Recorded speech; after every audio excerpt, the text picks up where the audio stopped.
So as we continue on this beautiful summer evening on the Marcus course at Woburn, I'm on the second tee, which is a par 5. Now the beautiful thing about the Marcus course is we have wonderfully mature trees. The course opened in 2000 and it's only 13 years old just now. Every hole in the Marcus course is memorable. The initial layout was done by Peter Allis and Clive Clark.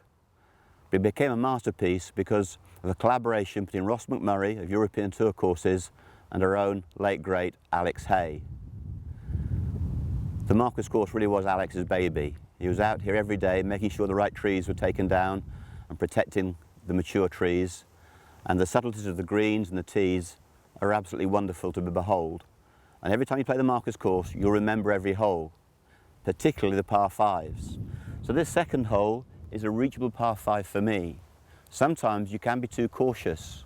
If a par 5 is within your reach in 2 shots, have a go. The logic is if you go into trouble in the rough or the trees, as long as you find your board, you can chip out, get on for 3 shots and make your par. If there's no way you can get there, there's no point trying to get there in 2 shots, except as a 3-shotter.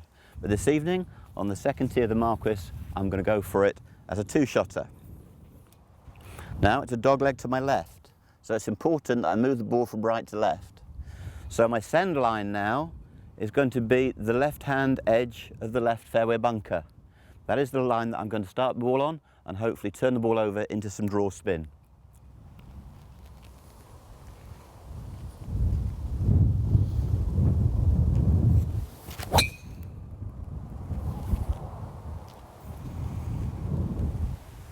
That's pleasing. I've started at 5 or 10 yards further left than I intended, but it's a nice draw spin shape and it's in the fairway, leaving me a second shot to the green. So here we are with my second shot to the second green on the Marcus course.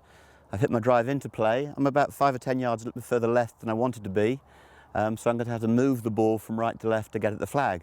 Happily, I've got a slightly side hill lie, so the ball's above my feet and it's going to help that shot. Into the wind I'd be hitting 3-wood, but it's a lovely still evening, I'm going to play my 5-wood. Because the ball's above my feet and the ball's going to shape a lot, it's going to make it quite a strong 5-wood. Okay, so I turn and I just work on shaping the shot. I'm not going for distance or accuracy. The ball's going to go where I aimed it. All I have to do is impart a sweet strike to the shot.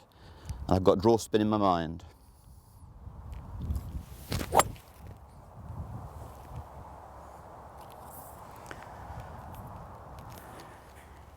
The little draw spin shot with the 5-wood has found the apron of the second green, and I've got quite a lot of room to work with, although there's a big shoulder coming off the top of the bunker and some contouring that I've got to deal with. Now again, I can take out a lob wedge and throw the ball all the way to the flag, but that's not really the percentage shot. I can play a fairly low chip and run by using my pitching wedge off the back foot. So I see the shot a little bit from left to right because of the contour of the green.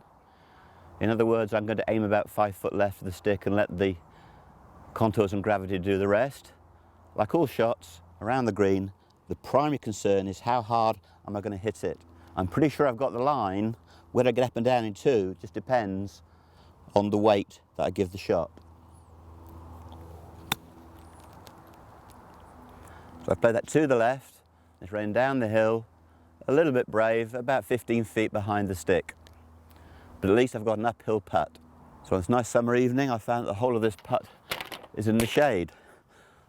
The little running pitch shot I played was through dark and through light, made it quite hard to judge distance, but at least the putt is all in the shade and it makes my job a lot easier. I also noticed the way the ball behaved as it went past the flag, so I know that on the return journey this is a slightly left to right putt. It's also a good thing that I've managed to leave myself with an uphill putt rather than a slippery downhiller. So here we go.